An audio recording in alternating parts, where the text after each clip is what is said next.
नमस्कार दोस्तों, SBS security के मॉर्निंग पॉडकास्ट में आपका हार्दिक स्वागत है। आइए देख लेते हैं कि कल के सेशन में क्या हुआ है और आज ऐसे कौन से इवेंट्स हैं, ऐसी कौन सी कंपनियां हैं जो फोकस में रहेंगी।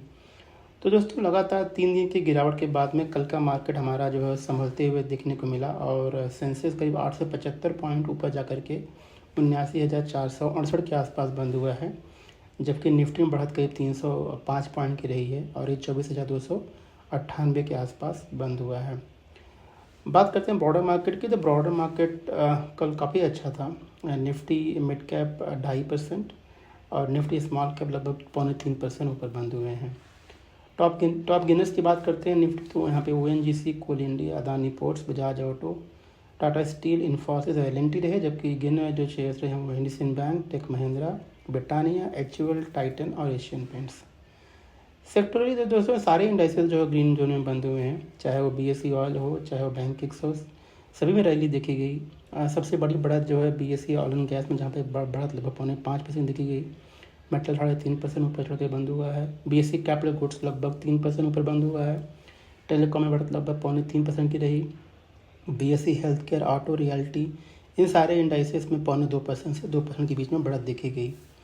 मार्केट का ब्रेथ काफ़ी अच्छा था। 2,986 कंपनियाँ एडवांसेस कैटेगरी में और 947 कंपनियाँ जो है वो डिक्लाइनिंग कैटेगरी में रजिस्टर हुई हैं। इस बीच करीब 76 ऐसे नए स्टॉक जिन्होंने 52 सप्ताह का हाई बनाया, जैसे Arvind Limited, Bikaji Foods, IEX, Lupin, Nitin Spinners, Zydus Life Sciences, जबकि 37 नए स्टॉक है जिन्होंने 52 सप्ताह का लो बनाया, जिसमें equity small finance bank, IndusInd bank, landmark car, तत्व चिंतन वगैरह।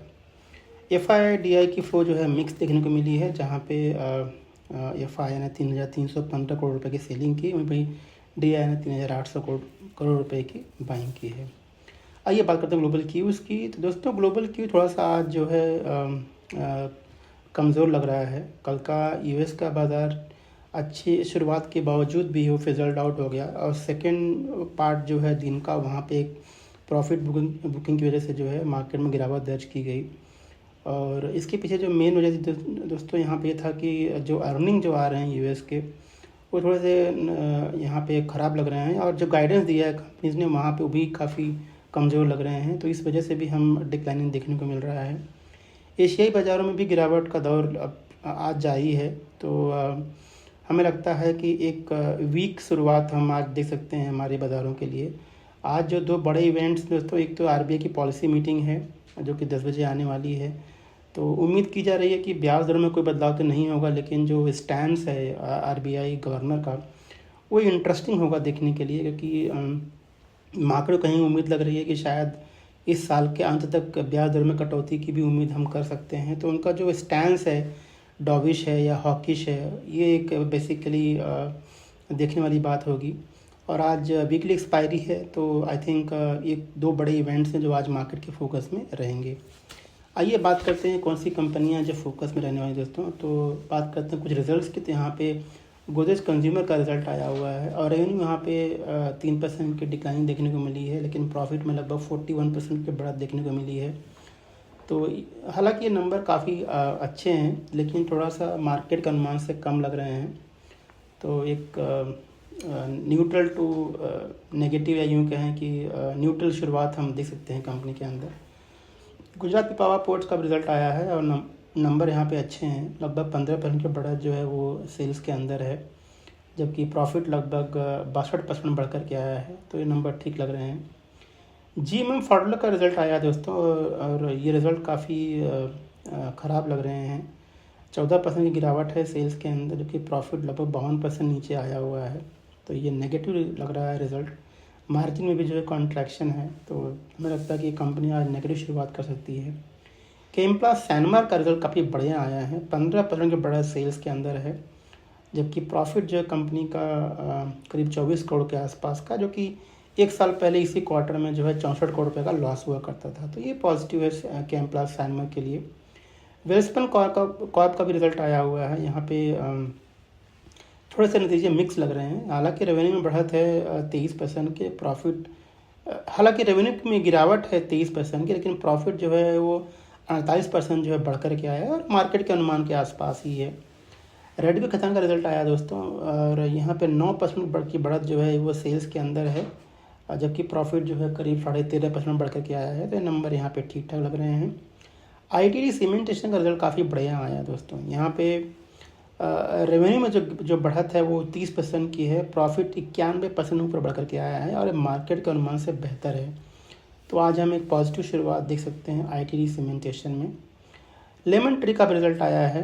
रेवेन्यू में हालांकि बढ़त है, लेकिन प्रॉफिट जो है यहाँ पे गिरावट देखने को मिली है। तो थोड़ा सा यहाँ पे नेगेटिव सेंटिमेंट देखने को मिल सकता है lemon tree, but long term के लिए कंपनी अच्छी है। बालाजी अमाइंस का रिजल्ट आया है और रेवेन्यू में गिरावट है 17% की, प्रॉफिट भी गिरावट है यहाँ पे 33% की, और मार्केट के अनुमान से जो है एक कम है। तो ये वीक नंबर हैं बालाजी अमाइंस के लिए। Krishna institute of medical science का रिजल्ट आया है और नंबर यहाँ पे डिसेंट से लग रहे हैं। 13% की बढ़त जो है वो सेल्स के अंदर है, प्रॉफिट में बढ़त लगभग 9% की है। तो ओवरऑल नंबर ठीक ठाक है। अपोलो टायर्स का रिजल्ट आया दोस्तों। रेवेन्यू हालांकि 1.5% बढ़ कर के आया है, लेकिन जो प्रॉफिट है वहाँ पे 24% की गिरावट देखने को मिली है। तो ये थोड़ा सा नंबर जो है वीक लग रहा है। ईसब इंडिया का रिजल्ट आया है और नंबर डिसेंट है। यहाँ पे रेवेन्यू में बढ़त 10.5% की है, प्रॉफिट लगभग 5% बढ़ कर के आया। तो डिसेंट नंबर है, उम्मीद करते हैं स्टॉक पॉजिटिव रिएक्ट कर सकता है। NHPC का रिजल्ट आया है और नंबर ठीक ठाक हैं। हालांकि रेवेन्यू में गिरावट है लगभग 2.5% की, प्रॉफिट जो है फ्लैट रहा है। तो ओवरऑल ठीक ठाक नंबर है। हैप्पी फॉर्जिंग का रिजल्ट आया है, ठीक नंबर है यहाँ पे। और रेवेन्यू फ्लैट रहा है, 3% की बढ़त है YoY, जबकि नेट प्रॉफिट जो है वो 64 करोड़ के आसपास का है। तो ये सेम क्वार्टर लास्ट ईयर के नंबर के आसपास ही है। सुला वीनियर का रिजल्ट भी ठीक ठाक है, 10% की बढ़त जो है सेल्स के अंदर है, जबकि प्रॉफिट की बढ़त जो है लगभग 7% की है। नियोजन केमिकल का रिजल्ट आया है और नंबर जो है ठीक है। यहाँ पे 9% की बढ़त जो है सेल्स के अंदर है, 17% की बढ़त जो है प्रॉफिट में है। तो नंबर अच्छे हैं यहाँ पे।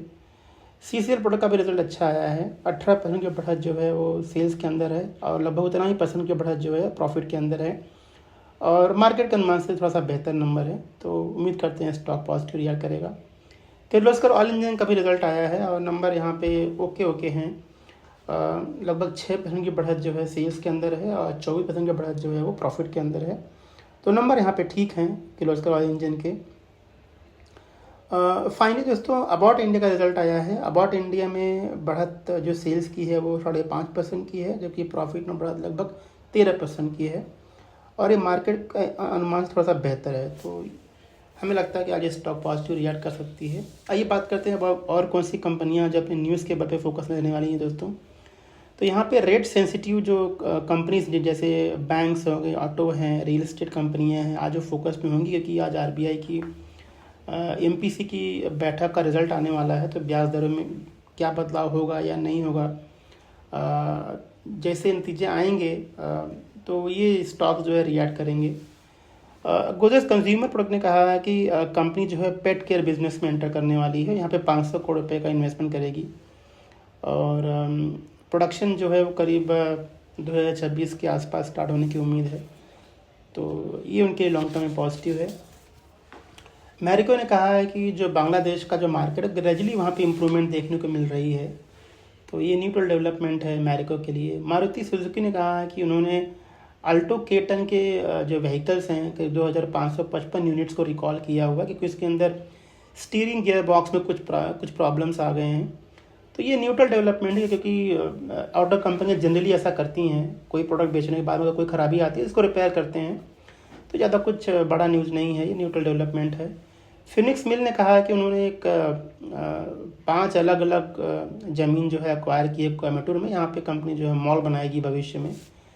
तो ये 370 करोड़ रुपए का जो है डील हुआ है। तो ये कंपनी के लिए ओवरऑल पॉजिटिव है लॉन्ग टर्म में। अदानी एंटरप्राइज ने कहा है कि वो एक सब्सिडी का गठन करने वाले हैं अबू धाबी में, और आगे चल करके जो है एयरपोर्ट का जो ऑपरेशंस है भारत के बाहर उसको जो है वो करेंगे। UPL फोकस में यहाँ पे ऑस्ट्रेलियन हाई कोर्ट ने जो है कंपनी के फेवर में जो है एक डिसीजन दिया हुआ है। जो उनका यूनिट है एडवांटा जो है लिटिगेशन को लेकर के, तो ये थोड़ा सा पॉजिटिव लग रहा है कंपनी के लिए। NTPC ने कहा है कि जो उनका 60 मेगावाट का जो सोलर प्रोजेक्ट है वो उसको उन्होंने कमर्शियल ऑपरेशन जो स्टार्ट कर दिया है। तो ये कंपनी के लिए पॉजिटिव है। जन इंश्योरेंस कॉर्पोरेशन और जीटीएल इंफ्रास्ट्रक्चर, दो कंपनियां जिनको जो है जीएसटी का जो है नोटिस आया हुआ है, तो ये थोड़ा सा उनके लिए नेगेटिव है। बात करते हैं आईपीओस की, तो यहाँ पे ब्रेन 20 का आईपीओ जो है वो खुल चुका है और दूसरे दिन जो है ये स्टॉक 0.3 टाइम जो है सब्सक्राइब हुआ था। तो यहाँ पे जो एक्शन है प्राइम मार्केट में देखने को मिल रहा है। यूनिक कॉमर्स ई सॉल्यूशंस का आईपीओ भी खुला हुआ है और दूसरे दिन जो है करीब 12 गुना सब्सक्राइब हो चुका है। बात करते हैं कॉर्पोरेशन की, तो राइट्स का जो है ड्यूरिंग के लिए एक्स डेट है। जबकि अगर बात करते हैं प्लेज शेयर्स की, तो यहाँ पे अपोलो हॉस्पिटल में प्रमोटर ने करीब 2.5 लाख शेयर्स का जो प्लेजेस को रिवॉक किया हुआ है और लॉयड मेटल एनर्जी ने जो है प्रमोटर ने नया प्लेज क्रिएट किया हुआ है। तो ये कुछ कंपनियां जो फोकस बनने वाली हैं दोस्तों। और आज के लिए रिजल्ट्स के दोस्तों एक लंबी लिस्ट है जिनके रिजल्ट्स आने वाले हैं। ABB India, Alembic Pharmaceutical, Astral Limited, Azad Engineering, Bharat Forge, Biocon, Cochin Shipyard, Eicher Motor, Galaxy surfactant.